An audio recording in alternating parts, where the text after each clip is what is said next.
Hello दोस्तों, कैसे हो। मैं घर पे हूँ और वीडियो नहीं बना पा रहा हूँ क्योंकि मेरे पास यहाँ पे रिसोर्सेज नहीं हैं, बोर्ड नहीं हैं। और फिर भी मैं कोशिश करता हूँ आपके लिए कुछ वीडियो लाऊँ और अरेंज करने की कोशिश कर रहा हूँ। मैं बोर्ड वगैरह रिसोर्सेज इकट्ठे करने की कोशिश कर रहा हूँ। आज मैं सोचा कि आपको एक टॉपिक रिवाइज़ करा देता हूँ,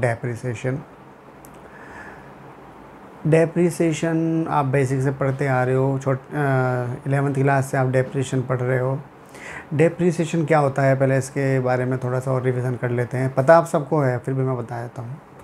डेप्रिसिएशन होता है permanent and continuous reduction in the value of fixed tangible assets. तुम्हें पता है फिक्स एसेट दो टाइप की होती हैं, टेंजिबल और इनटेंजिबल। जैसे building, plant machinery, furniture, computer, ये टेंजिबल एसेट्स हैं क्योंकि इनको हम देख भी सकते हैं, छू भी सकते हैं। इंटेंजिबल एसेट्स होती हैं जैसे गुडविल हो गया, पेटेंट, सॉफ्टवेयर, कॉपीराइट, ट्रेडमार्क, इन सब पे डेप्रिसिएशन नहीं लगता है। मतलब इंटेंजिबल एसेट्स पे डेप्रिसिएशन नहीं लगता है। डेप्रिसिएशन केवल टेंजिबल एसेट्स पर लगता है, फिक्स टेंजिबल एसेट्स, इतना याद रखो। और एक बात और, लैंड जो होती है वो टेंजिबल एसेट्स भी है, फिक्स एसेट भी, बट इस पर डेप्रिसिएशन नहीं लगता है। ठीक है, मतलब हम ऐसे कह सकते हैं, depreciation is reduction in the value of fix tangible assets excluding land. ठीक है, आप लोगों को पता है कि डेप्रिसिएशन के दो मेथड बहुत पॉपुलर हैं, WDV written down value method और SLM straight line method. SLM में क्या होता है कि हर साल value of depreciation remain unchange, हर साल अमाउंट ऑफ डेप्रिसिएशन इक्वल रहती है। जैसे 1 लाख की कोई मशीन है, 10 साल उसकी लाइफ है, तो 10,000 रुपये पहले साल, 10,000 रुपये दूसरे साल, 10,000 रुपये तीसरे साल। तो इस तरह से इसकी वैल्यू, मतलब डेप्रिसिएशन जो लगेगा वो इक्वल वैल्यू का लगेगा, मतलब बराबर डेप्रिसिएशन हमेशा चार्ज किया जाएगा। और WDV में जो होता है रिटन डाउन वैल्यू मेथड में, उसमें क्या होता है कि पहले साल 10,000, तो दूसरे साल 10,000 नहीं लगेगा, कम लगेगा, और तीसरे साल उससे भी कम लगेगा। ठीक है, तो इसी को बोलते हैं WDV। ठीक है, जैसे मान लो 10% हम डेप्रिसिएशन लगा रहे हैं, 1 साल का 10% होगा 1 लाख का 10,000 रुपये। तो 1 लाख में से 10,000 माइनस करो, रिटर्न डाउन वैल्यू बची 90,000। 90,000 पे 10% लगाओ, 9,000। फिर 9,000 भी घटा दो 90,000 में से, 81,000 का 10% लगाओ, 8100 आएगा।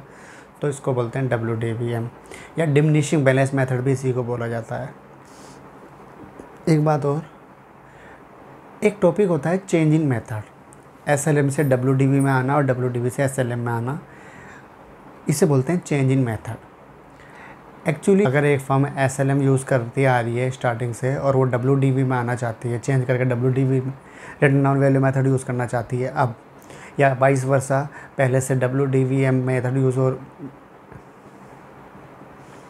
अगर एक फर्म SLM यूज़ कर रही है पहले से किसी एसेट पर डेप्रिसिएशन चार्ज करने के लिए, और वो मेथड चेंज करके रिटर्न डाउन वैल्यू मेथड पे आना चाहती है, या वाइस वर्सा, तो वो ऐसा करेगी, तो इसी को चेंजिंग मेथड बोलते हैं। जब एक फर्म मेथड चेंज करेगी तो वहाँ पे दो कॉन्सेप्ट यूज़ होते हैं, एक का नाम होता है रेट्रोस्पेक्टिव इफेक्ट और दूसरे का नाम होता है प्रोस्पेक्टिव इफेक्ट। रेट्रोस्पेक्टिव इफेक्ट और प्रोस्पेक्टिव इफेक्ट को समझने की कोशिश करो। रेट्रोस्पेक्टिव इफेक्ट का मतलब होता है जब कोई असेट हमने जिस डेट पे असेट्स खरीदी थी और यूज़ करना शुरू करा, उस डेट से डेप्रिसिएशन चेंज करके लाएं, तो रेट्रोस्पेक्टिव इफेक्ट है। और प्रोस्पेक्टिव इफेक्ट का मतलब होता है उस डेट पे बैक ईयर में जाने की ज़रूरत नहीं है, करंट ईयर का चेंज कर दो। जैसे एग्जांपल से समझते हैं, 1 लाख की मशीन है, हम पहले से मान लो SLM यूज़ कर रहे हैं 10%, पहले साल का 10,000, दूसरे साल का 10,000, 2 साल में हमारे पास हो गया 20,000 डेप्रिसिएशन, हमारी एसेट की वैल्यू बची 80,000। तीसरा साल जब आया तो हमने ना सोचा कि अब SLM से रिटर्न डाउन वैल्यू मेथड पर आ जाते हैं 10% रेट पे, तो पहले साल का WDV जो मेथड होगा उसमें भी 10,000 ही होगा। ठीक है, दूसरे साल का मगर 9,000 होगा, तो टोटल हो गया 19,000, और SLM में हो रहा टोटल 20,000। तो हमने ज़्यादा डेप्रिसिएशन चार्ज कर दिया, तो हमें 1,000 की एडजस्टमेंट एंट्री करनी पड़ेगी, 1,000 डेप्रिसिएशन हमें कम करना पड़ेगा, तो उसे P&L के नाम से एंट्री करेंगे। ये हो गया रेट्रोस्पेक्टिव इफेक्ट, पहले ईयर से लेकर आए, फर्स्ट डेट से, मतलब उस डेट पे जिस डेट पे हमने एसेट परचेज़ की थी। और प्रोस्पेक्टिव इफेक्ट में क्या होगा कि बैक ईयर में जाने की ज़रूरत नहीं है आपको, 2 साल का डेप्रिसिएशन जो लग चुका, जिस मेथड में जो लगा लगे रहने दो। अब आप 80,000 पे डेप्रीशिएशन चार्ज करो WDV मेथड से, कैसे होगा, 8000 आएगा 10%।